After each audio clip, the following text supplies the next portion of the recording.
اس بیچ جموں کشمیر سے بڑی خبر آ رہی ہے۔ جموں کشمیر کے سابق وزیر اعلیٰ اور رکن پارلیمنٹ ڈاکٹر فاروق عبداللہ نے کشمیر فائلز پر بیان دیا ہے، اپنی خاموشی توڑی ہے، چپی توڑ دی ہے۔ ڈاکٹر فاروق عبداللہ نے کشمیر فائلز پر مسلسل ہنگامہ ہو رہا تھا اور اس 1990 کے سانحے کے لیے فاروق عبداللہ کو بھی ذمہ دار ٹھہرایا جا رہا تھا اور ذمہ دار بتایا جا رہا تھا۔ انگلیاں اٹھ رہی تھی فاروق عبداللہ کی طرف۔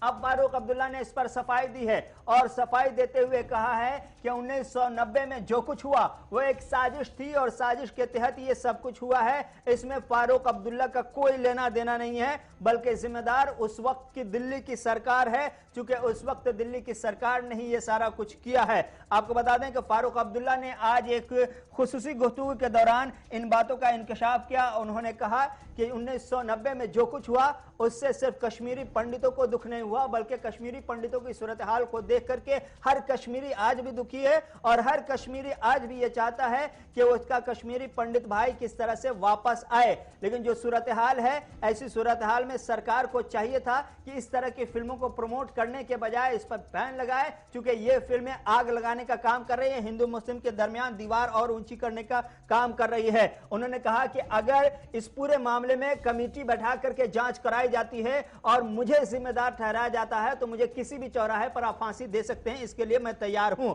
انہوں نے کہا کہ اگر میں کشمیری پنڈتوں پر مظالم کا ملزم ہوں، مجرم ہوں، تو پھر مجھے آپ کہیں بھی پھانسی دے دیجیے، میں اس کے لیے تیار ہوں۔ انہوں نے کہا کہ کشمیری پنڈتوں کو سازش کے تحت جموں کشمیر سے بھگایا گیا، اس کے لیے باضابطہ طور پر ایک پلاننگ چلی اور اس کے بعد اسے کشمیری پنڈتوں کو وہاں سے نکالا گیا۔ کشمیری پنڈتوں کے ساتھ جو کچھ ہوا اس پر کشمیر کا ہر شہری دکھی ہے، ہر شہری کو آج تکلیف ہے اور ہر شہری یہ چاہتا ہے کہ کس طرح سے کشمیری پنڈت جلد سے جلد واپس آ جائے۔ تو کشمیر فائلز کے حوالے سے انہوں نے کہا کہ اس طرح کی فلموں کو پروموٹ نہیں کرنا چاہیے، کیونکہ اس طرح کی فلموں سے ہندو مسلم کے بیچ نفرت کی دیوار اور اونچی ہو جائے گی۔ یہ آگ لگانے والی فلمیں ہیں، بلکہ اگر اس سچائی کا پتہ لگانا ہے تو اس کے لیے آپ جانچ کمیٹی بٹھائیے اور اس جانچ کمیٹی میں فاروق عبداللہ کا نام آتا ہے، مجرم فاروق عبداللہ پایا جاتا ہے تو فاروق عبداللہ کو کسی بھی چوراہے پر پھانسی دے دیجیے، فاروق عبداللہ اس کے لیے تیار ہے۔ فاروق عبداللہ نے ایک خصوصی انٹرویو کے دوران ان باتوں کا اظہار کیا ہے۔ سب سے بڑی بات تو یہ ہے کہ وہ بہت خراب وقت تھا اور جو کشمیری پنڈتوں جو مصیبتیں آئی ہیں، ہمارا دل آج تک اس کے لیے رو رہا ہے۔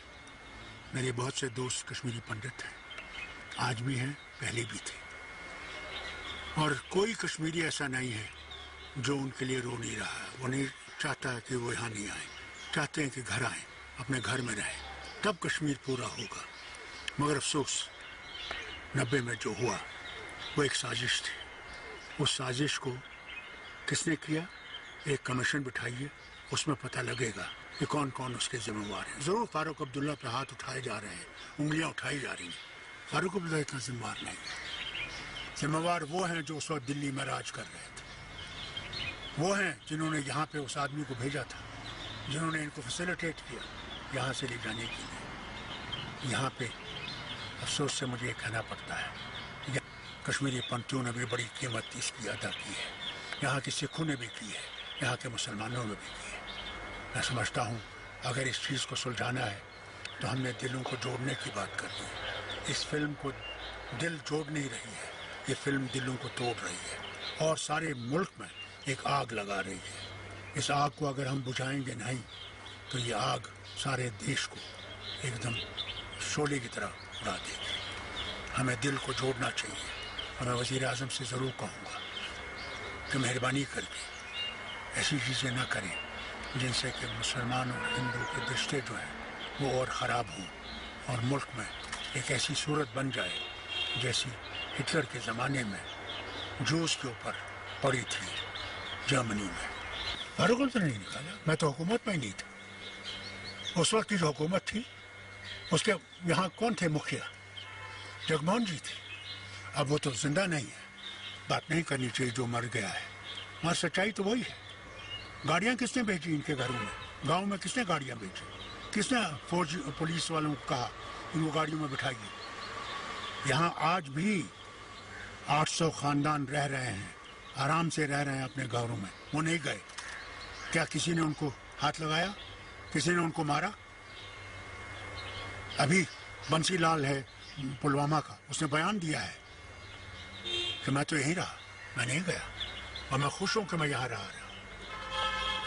میرے مسلمان بھائی ہیں یہاں، میری بہنیں ہیں یہاں جو ہمارے کو دیکھتی ہیں۔ میں یہ کہتا ہوں کہ خدا کا شکر ہے دولت زندہ ہے جو اس وقت یہاں پہ آئی بی کا چیف تھا۔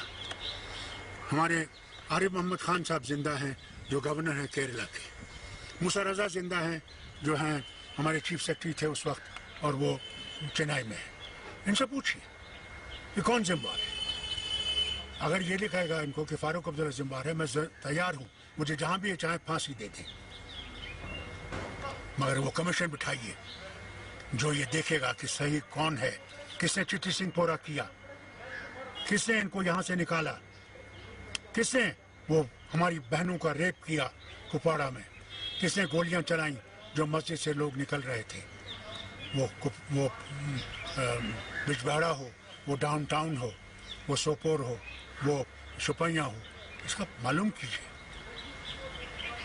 وہ معلوم کیجیے کون ذمہ دار ہے۔ آپ بتا رہے اسی ٹائم پہ